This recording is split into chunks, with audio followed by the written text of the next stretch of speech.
क्या कभी सोचा है क्यों कुछ लोग, कुछ कंपनियां इतिहास बदल देते हैं? क्यों एप्पल साल दर साल हर प्रतिद्वंद्वी को पीछे छोड़ देता है, जबकि उनके पास भी वही टैलेंट है, वही रिसोर्स, वही सब कुछ जो बाकियों के पास है?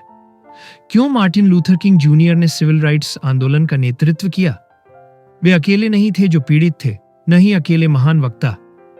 और क्यों राइट ब्रदर्स ने इंसान को उड़ना सिखाया, जबकि उनसे कहीं ज्यादा काबिल, कहीं ज्यादा फंड वाले लोग फेल हो गए?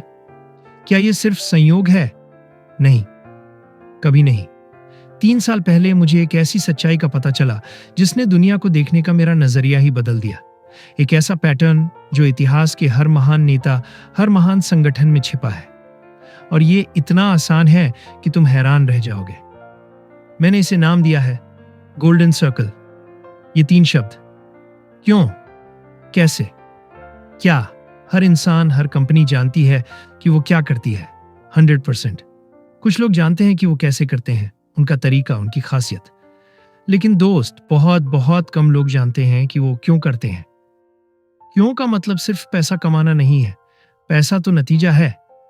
क्यों का मतलब है तुम्हारा मकसद क्या है, तुम्हारा विश्वास क्या है, तुम सुबह बिस्तर से उठते क्यों हो, और सबसे जरूरी बात, कोई तुम्हारी परवाह क्यों करे। ज्यादातर लोग बाहर से अंदर की ओर बात करते हैं, क्या से क्यों की ओर। हम बताते हैं कि हम क्या करते हैं, फिर कैसे करते हैं, और फिर उम्मीद करते हैं कि लोग कुछ खरीदें या हमें वोट दें। जैसे कोई कंपनी कहे, हम बेहतरीन कंप्यूटर बनाते हैं, वे दिखने में सुंदर हैं, इस्तेमाल में आसान हैं, खरीदना चाहोगे? कैसा लगा? ठंडा है ना? लेकिन प्रेरित करने वाले नेता और संगठन अंदर से बाहर की ओर बात करते हैं, क्यों से क्या की ओर।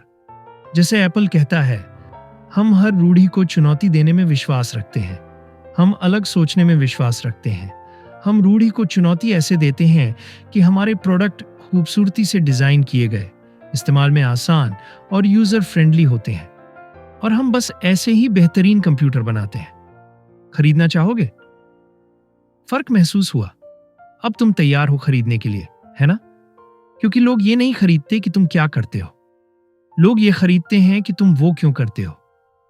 यही वजह है कि तुम एप्पल से उसका कंप्यूटर, MP3 प्लेयर या फोन कुछ भी खरीद लेते हो, जबकि डेल या गेटवे जैसी कंपनियां जो कंप्यूटर बनाने में एप्पल जितनी ही काबिल थीं, MP3 प्लेयर या टीवी बनाने में फेल हो गई। कोई डेल का MP3 प्लेयर क्यों खरीदेगा एक कंप्यूटर कंपनी से? लेकिन एप्पल से खरीदता है। तुम्हारा लक्ष्य हर उस इंसान के साथ व्यापार करना नहीं है जिसे तुम्हारी चीज की जरूरत है। तुम्हारा लक्ष्य उन लोगों के साथ जुड़ना है जो तुम्हारे विश्वास को मानते हैं। और ये कोई राय नहीं दोस्त, ये विज्ञान है, सीधे बायोलॉजी पर आधारित।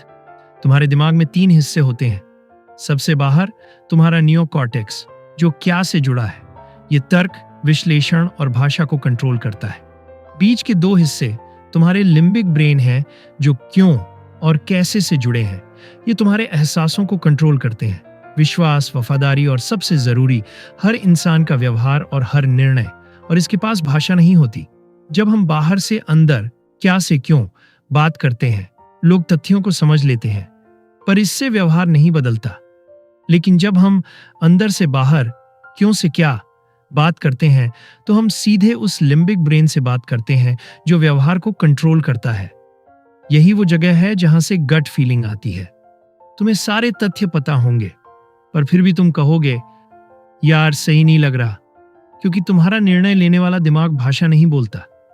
अगर तुम्हें खुद नहीं पता कि तुम क्या करते हो और लोग क्यों पर प्रतिक्रिया देते हैं, तो तुम लोगों को अपनी ओर कैसे आकर्षित करोगे? तुम्हारा लक्ष्य सिर्फ उन लोगों को काम पर रखना नहीं है जिन्हें नौकरी की जरूरत है। तुम्हारा लक्ष्य उन लोगों को काम पर रखना है जो तुम्हारे विश्वास को मानते हैं। अगर वे तुम्हारे क्यों को मानते हैं, तो वे तुम्हारे लिए खून, पसीना और आंसू बहा देंगे। राइट ब्रदर्स का उदाहरण लो। ज्यादातर लोग सैमुअल पियरपोंट लैंगली को नहीं जानते। 20वीं सदी की शुरुआत में उड़ने वाली मशीन बनाना आज के .com जैसा था। हर कोई कोशिश कर रहा था। लैंगली के पास सफलता की हर चीज थी। सरकार से $50,000 का फंड, हार्वर्ड की डिग्री, स्मिथसोनियन में पद, सबसे बड़े दिमाग वाले दोस्त और बाजार की शानदार स्थिति।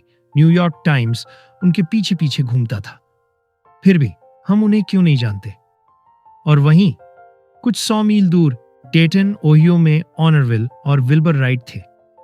उनके पास कुछ नहीं था जो सफलता की रेसिपी कहलाता है। उनके पास पैसा नहीं था। उन्होंने अपनी साइकिल की दुकान से पैसा कमाया। उनकी टीम में एक भी बंदा ग्रेजुएट नहीं था, खुद ऑनविल और विल्बर भी नहीं। और न्यूयॉर्क टाइम्स ने उनके पीछे एक भी बार नहीं घूमा। फर्क क्या था? ऑनविल और विल्बर एक मकसद से प्रेरित थे, एक विश्वास से।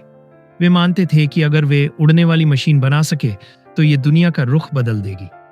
लैंगली अलग था। उसे अमीर बनना था, मशहूर बनना था। वह सिर्फ नतीजों के पीछे भाग रहा था। और क्या हुआ? जिन लोगों ने राइट ब्रदर्स के सपने पर विश्वास किया, उन्होंने उनके लिए खून, पसीना और आंसू बहाए। लैंगली के लोग सिर्फ पे चेक के लिए काम कर रहे थे। राइट ब्रदर्स हर बार 5 सेट पार्ट्स लेकर जाते थे क्योंकि वे डिनर से पहले उतनी बार क्रैश होते थे। और 17 दिसंबर 1903 को राइट ब्रदर्स ने उड़ान भरी। कोई देखने वाला भी नहीं था। लैंगली ने क्या किया? जिस दिन राइट ब्रदर्स ने उड़ान भरी, उसने छोड़ दिया। उसे प्रसिद्धि नहीं मिली, पैसा नहीं मिला, इसलिए उसने क्विट कर दिया। लोग ये नहीं खरीदते कि तुम क्या करते हो, लोग ये खरीदते हैं कि तुम वो क्यों करते हो। अगर तुम अपनी क्यों की बात करते हो तो तुम उन लोगों को आकर्षित करोगे जो तुम्हारे विश्वास को मानते हैं। और यही है नवाचार के प्रसार का नियम, law of diffusion of innovation. दुनिया में 2.5% इनोवेटर्स होते हैं, 39.5% अर्ली अडॉप्टर्स होते हैं। ये वो लोग हैं जो गट फीलिंग से निर्णय लेते हैं।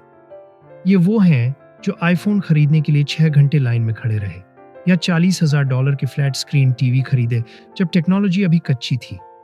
क्यों? क्योंकि उन्हें पहला होना था। लोग ये नहीं खरीदते कि तुम क्या करते हो, लोग ये खरीदते हैं कि तुम वो क्यों करते हो। और तुम जो करते हो वो बस तुम्हारे विश्वास का सबूत होता है। टीआईवो सबसे बेहतरीन प्रोडक्ट, खूब फंड था, बाजार भी शानदार था, पर वो एक कमर्शियल फेलियर था। क्यों? क्योंकि उन्होंने बताया कि उनके पास क्या है। हम लाइव टीवी पॉज करते हैं, एड स्किप करते हैं, और लोगों ने कहा हमें विश्वास नहीं, हमें इसकी जरूरत नहीं है। अगर वे कहते अगर आप अपनी जिंदगी के हर पहलू पर पूरा कंट्रोल चाहते हैं तो हमारे पास आपके लिए एक प्रोडक्ट है, तब क्या होता? बिल्कुल अलग। अब मार्टिन लूथर किंग जूनियर को याद करो। 1963 की गर्मियों में 250,000 लोग वॉशिंगटन डीसी के मॉल में उनकी बात सुनने आए थे। कोई निमंत्रण नहीं भेजा गया था, कोई वेबसाइट नहीं थी। कैसे हुआ ये? वो ये नहीं बताते फिर रहे थे कि अमेरिका में क्या बदलने की जरूरत है। वह बताते थे कि वे किस बात में विश्वास रखते हैं। मैं विश्वास करता हूं, मैं विश्वास करता हूं, मैं विश्वास करता हूं, उन्होंने कहा। और जिन लोगों ने उनके विश्वास को माना, उन्होंने उनके उद्देश्य को अपना बना लिया और खुद दूसरों को बताया। 250,000 लोग सही दिन, सही समय पर उनकी बात सुनने आए। कितने लोग उनके लिए आए थे? 0। वे खुद के लिए आए थे। उन्हें अमेरिका के बारे में जो विश्वास था, वही उन्हें 8 घंटे बस में यात्रा करवाकर अगस्त की गर्मी में वॉशिंगटन में खड़ा करवा गया। ये काले गोरे का मामला नहीं था।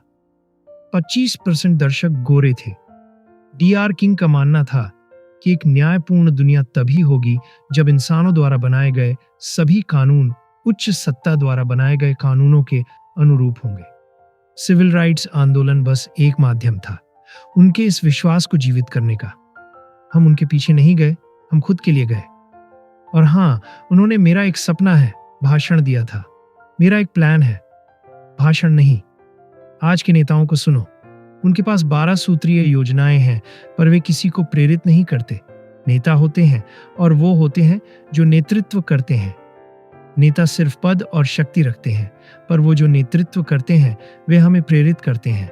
हम उनके पीछे जाते हैं क्योंकि हम जाना चाहते हैं, हमें मजबूर नहीं किया जाता। हम उनके पीछे खुद के लिए जाते हैं।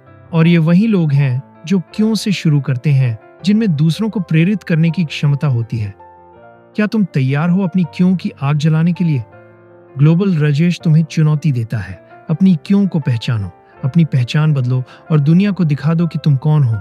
क्योंकि जब तुम्हारी अंदर की आग जलती है तो दुनिया तुम्हारे पीछे चलती है।